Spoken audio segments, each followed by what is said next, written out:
What you know, Joe? I don't know nothing. What you know, Joe? Tell me something. What you know, Joe? Welcome to the What You Know, Joe podcast.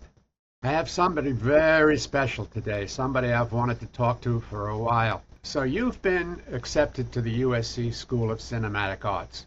You've made a wonderful film.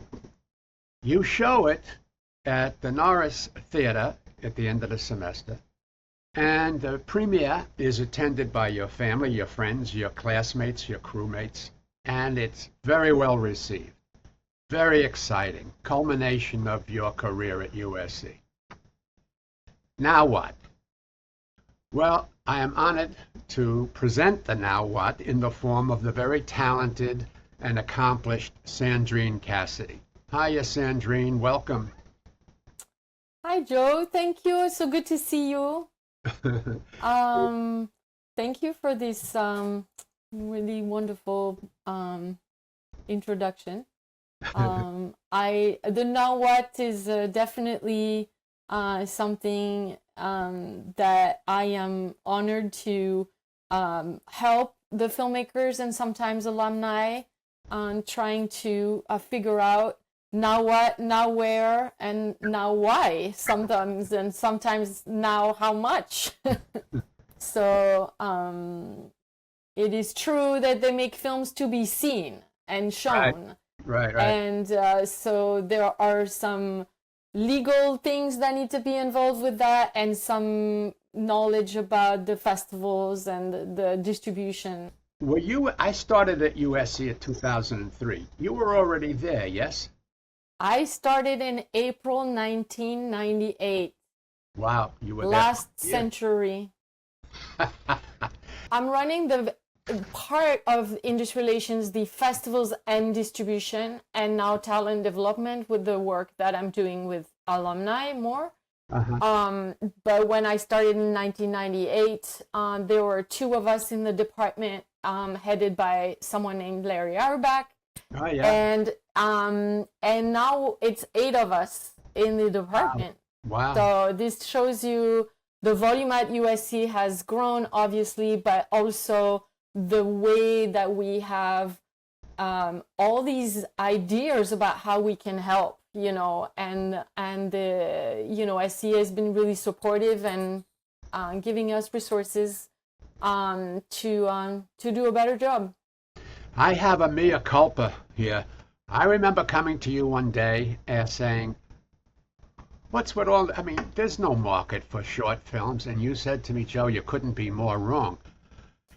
And cut to, I now, on my television at home, have a channel that's only short films, and it plays 24/7. So I could not have been more incorrect. And I admired the fact that you saw the future very clearly, and I did not. Changing subjects only slightly, I always think of Elizabeth Daly, our dean, as the woman with the golden Rolodex. But you're not that far behind. When I started at USC, I did not come from nowhere. I actually was hired. I was coming from France, but I had a career over there in exactly that.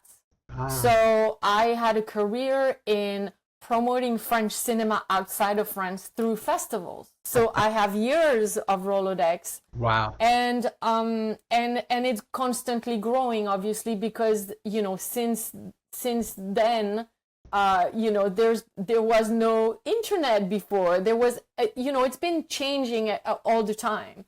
But some players are still the same and meeting new people. Keep up with that. It's difficult. It's difficult. Networking is one thing, but this is what I tell my students often is when you go to a festival, you go to an event and you meet 5 people, you need to first of all remember these 5 people and almost remember what you talked about, so that next time you need to talk to them, you can remember what you talked about and they can remember you. But also, if you do not reconnect with any of these people in a year, that is dead. So you have to always constantly keeping it active. It's almost like having plants and not watering them, It has to be active. And so traveling, it helps because you see people, in different parts of the world, and you see them once or twice a year. And then the people in town, you have to get out and meet them. And it's very important to really, remember and be aware of what connections are important and what connections are not important. And staying in touch with the ones that are. And how do you figure out, well, this is a great film for Toronto, but not so much for Palm Springs? And do you evaluate the marketplace for each individual? That seems like a lot of work. Yes, So you I do. really are a distributor. I am a distributor. I am a festival strategist. And sometimes I'm almost a manager for some of these filmmakers. When I help them make a decision, sometimes I'm a producer when I also introduce them to a collaborator. So I will put in touch a director with the producer, and then they'll make a film, or with another entity, I noticed that on your email letterhead, there are several viewing outlets. Did you create them, or do you subscribe to them? We subscribe to them. We work with a lot of platforms that already exist. Some platforms are specific to certain content. So the channel you were mentioning at the beginning is only for short films, right? But we are working with a channel that's specialized in genre films, some that are specialized in Latino content, or female-driven stories, or and so we are working with a lot of channels. Sometimes these channels are brand new and they don't stay up very long. So since I grew my team a couple years ago, I was able to hire a coordinator just for distribution. I'm not sure you met Derek Horn, but having this person with me on my team has enabled me to spend more time on distribution. We still work with these channels, but sometimes we were licensing films to channels that were not even really going to be up for very long, and that was a lot of work for not much. So in the last few months, we have opened our own SCA YouTube channel, and it's called Reality Ends Here, and it's on YouTube, and we do the programming. So Derek is also a programmer, and we start new collections every month. So the month of November, it's going to be Doc Month. So we're going to premiere, I think it's one film a week or one film a day. I can't quite remember that. But last month was genre because of Halloween. December will be holiday stories. And so it's fun. And we are, believe it or not, we are pulling from the vault. We are reconnecting with filmmakers that have graduated 10, 15 years ago, and they are so excited to be part of this and to see their film being shown. So this is what we're doing. That's exciting. But it made me think of something that was a thing while I was there. Very often, the kids had changed the names of their films when they went to archives. I remember used to drive, I forget his name, but he used to drive them crazy. And that's where, I guess, the production numbers came in. That's how you track them, right? Yeah. Yeah, but what happens if you release something, your actors haven't gotten paid, which is fine. That's our relationship with SAG. They work for copy and credit. But now it's being brought up again. Does that create a legal copyright issue, or it's... No, because there's not really money involved. It's just to share the film. So all we're trying to do is show their film, showcase their talent. One of the things that always amused me about you is you never ask. You just do. I'll be gone next week. And it makes me laugh because I was so the opposite. I wouldn't walk across the street unless I knew the dean approved. You know, and I admire your freedom and your confidence, and I know from being in those meetings or being with the dean that she wouldn't dare cross you. She just really respects you and trusts you and likes you, and that's not a bad place to be. She has been incredibly supportive. I don't think I could do any of what I do without the trust and the support. Right. But she, I think she is someone who, if it runs well, she is going to trust that. And that's incredibly empowering, I want to say. She once said, when I first started, she said to me, I don't micromanage. Yes, exactly. Because yes. I get the right people and let them do what they do. And that worked for me for 20 years, and it certainly worked for you. Yeah. Every day, there's a new thing that we've never done before. Wow. And instead of saying, well, I've never done this before, so we can't do it, we figure out how to do it. And so this is when we have to figure out, is it legally possible? Is it technically possible? But I think maybe the students see that we are trying. And sometimes we achieve it, sometimes we're not. So I like the way you frame it, because that's exceptionally positive. Because for most of their career, the students are bound by the syllabus, bound by the safety rules, bound by the permits, bound. And they come to you, and it's all, okay, let's make it happen. And Yes. That's breath of fresh air for the kids. Yes, but Joe, they also understand that some of the things that USC asks for example, deliverables and documents, legal documents, that some of the things that USC asks for are not just because USC is a bureaucratic place. This is an opportunity for me to teach them about deliverables. I have actually seen a bunch of alumni making features and not really thinking that it's important to get rights and clearances for things, and then they were never able to release their features. They had to get straight to the shelf. So it's a way for me. I'm not a faculty. I don't teach. But in a way, I teach in a one-to-one setting, where we go over why do you need this and why is this important, and I think they appreciate it. I'm sure they do. I learned in my career that the most misunderstood part of filmmaking is the marketing of it. I once worked on a film that opened to an 1,100-seat theater at a midnight screening. The same night, a feature by Redford, another one from Al Pacino. They all opened at the same time. Well, there were no lines outside the theater, and there were not 1,100 people. Long story short, they completely missold it, mispositioned it, misunderstood the market. Now, picture was gone in 3 weeks. It then went to television, where it ran forever, and I guess after 20 or 30 years, made back its money. Yep. But it's a great example of you can make a great film, but if you don't sell it right, you might as well not have made it.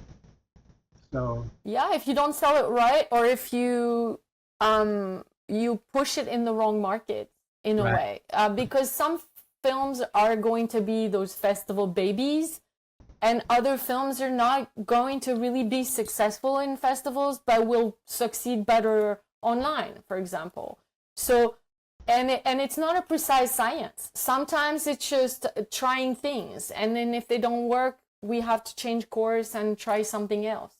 So it is really staying with the student, staying with the film throughout this whole process. Sometimes it takes them a year to find their festival curve, their festival momentum in a way. And sometimes it picks up right away. if a student comes to you and says, you got to get me into Toronto, and you look at the film and know there isn't a tinker's chance of getting into, it's just not symbiotic, you can tell that to the student, or do you make the attempt, even though in your heart of hearts you're not sure it's going to work? Applying to Toronto is expensive. for example, any festival actually by now. So it's maybe $70. And so I talked to the student about the realistic, is this ambition realistic or not? I may direct them to see some films that were previously programmed by Toronto and explain to them, because again, it's a way for me for them to understand why not. It's not because the film is not good. Most of the time, it has nothing to do with the quality of the film. It's just that Toronto is looking for this and this and that. And that goes for all the festivals, right? Man. But if they still want to go and submit to Toronto, which they absolutely can, I will not utilize, let's say, my personal connections for films that I know already are not a good fit, because otherwise these connections are going to think I'm crazy, and they're not going to understand why am I sending them a film that I know is not a fit. And this is this is the best way to lose your relationships. Yes. I'm only sending things that I know they're looking for. And because I am very consistent with that, they pick up, they open my emails. You have credibility. You have credibility. Yes. And I remember years ago an agent saying to me, Joe, I can't submit you to this place or that place because I can only go to them so many times. So as a filmmaker, the filmmaker thinks they got to go everywhere, everything's going to love them.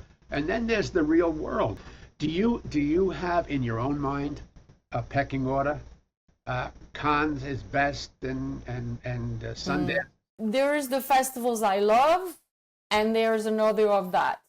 If you're done with your film in December, there's an order of that. If you're starting your festival career in June, there's a different order. Wow.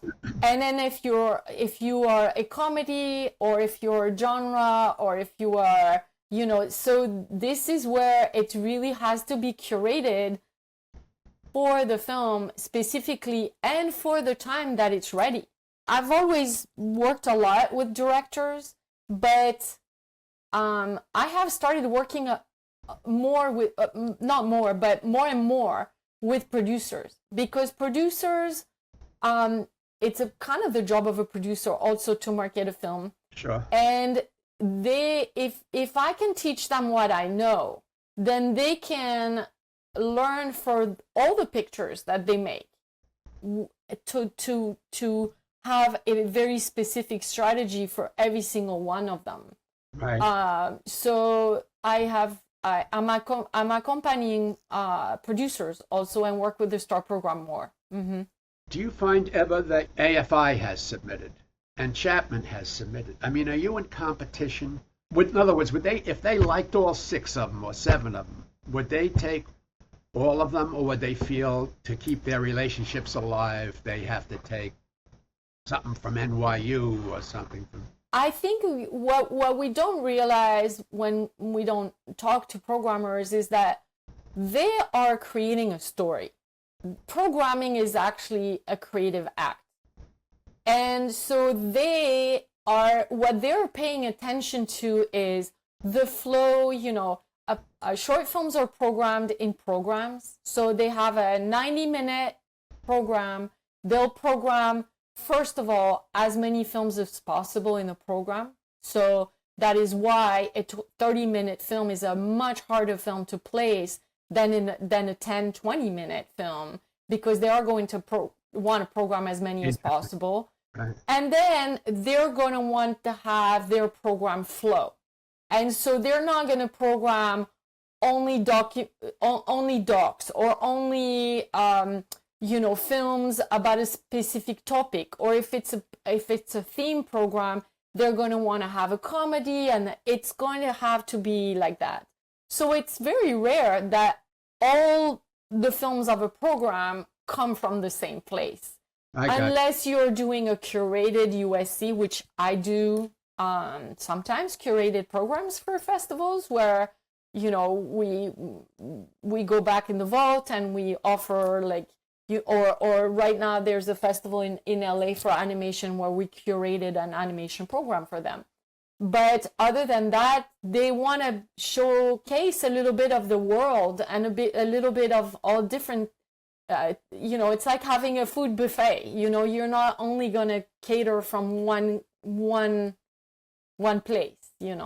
So this is an old model, and I'm glad to hear that you're not subject to it. But in my day, there was a thing in distribution called piggybacking. Mm-hmm. You want blue steel, you've got to take, this other picture. And the picture that they didn't want turns out to be the blockbuster and the one. But that was a distribution. No, it exists. It still exists, but it's for features. Okay, so that's not in your world, which is a good thing. No, not in my world. But it's I bet you agencies, they're like, oh, you want this film with this very known actor, then you're gonna take those two other ones. Right. I'm sure of it. Yes. But it doesn't impact your world, which is good. That's a freedom unto itself. Yeah. Changing topic, changing direction here. You still do First Look? We do. Yeah. We actually do First Look in April still. We change it. Couple years ago, I there was a change of staff in the coordination of festivals. So there is a new person with me. Her name is O'Shea Miles. And she's implemented some new changes. We've always tried to change First Look, but since last year, there's a Focus Features award that's a monetary award for one film that wins, that's picked by Focus Features. There is also a screenplay competition for them to receive a camera package to make their film after they graduate. There's a whole bunch of new things. Yeah. Mm-hmm. The First Look used to be that we would get agents and managers to come down because they were the next generation. But with the internet and with streaming and with the burgeoning festivals, now it's really not as mandatory. In fact, I remember one year we couldn't get agents to come down. Mm-hmm. Yeah, we get assistants, which is good because they are the ones who are there to find the new talent more than the established agent, maybe. I think that is also where a little bit of the world has changed, is you can make an independent film out after school. And so we invite producers, we invite programmers, we invite a little bit of the whole ecosystem to First Look. The old model of after school you need to get representation is not real anymore. And even if you are lucky enough or talented enough or to get representation, it is not going to be bringing you what you think, which is a wrapped up in a bow career. You're still gonna have to hustle and do your own films, and so it's not as necessary as before. Very interesting, and that is one of the ways the world has changed. Yeah. Now I'm really going to switch gears. Did I understand you correctly that you were just in India? Oh, I'm leaving on Monday. Oh, you're leaving on Monday. And it makes me laugh because my whole life I would get exactly tutored. What are you doing later? Want to go to Hawaii? Want to go to the Caribbean? I would get no time to prep. I would just so the fact that you have 3 days to think of it is remarkable. And what are you doing there? Are you going to judge a festival or lecture or? So I was invited at the NFDC Film Bazaar in Goa, and it's I'm going to be on a festival panel, and I'm mostly a work in progress mentor for 6 feature films that are part of this work in progress lab. So in India, the work is in progress in India. Mm-hmm. I have seen the 6 films ahead of time here. I have sent them my detailed notes, and we already had 1 hour Zoom sessions remotely with the teams to go over the notes. And then once I'm there, we have, I think, a couple of sessions with the editors. It's really hands-on. It's fascinating. I love doing that. It's great. Sounds terrific. Yeah, it's also an opportunity for me to reconnect with some of our Indian alum that I'm still in touch with.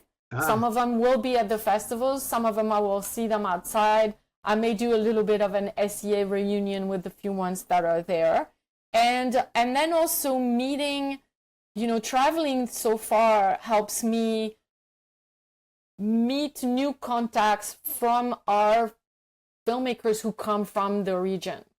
So this is going to enable me to build more relationships in this part of the world. Terrific. Well, you've been very gracious in your time and information. Is there anything we haven't discussed that you would like to place out there? I don't think so. We could talk for hours. We could. So, I think maybe something we were talking offline is that I love so much what I do. I hope to be able to continue and help all these talented people. And, USC is probably the only film school in the world that has a office like ours. Like, seriously. Yeah. And so this is definitely something to take advantage of and to realize that it's not every film school has this. Thank you for having me. It was good to see you. Pleasure. Thanks, Sandrine. Appreciate it.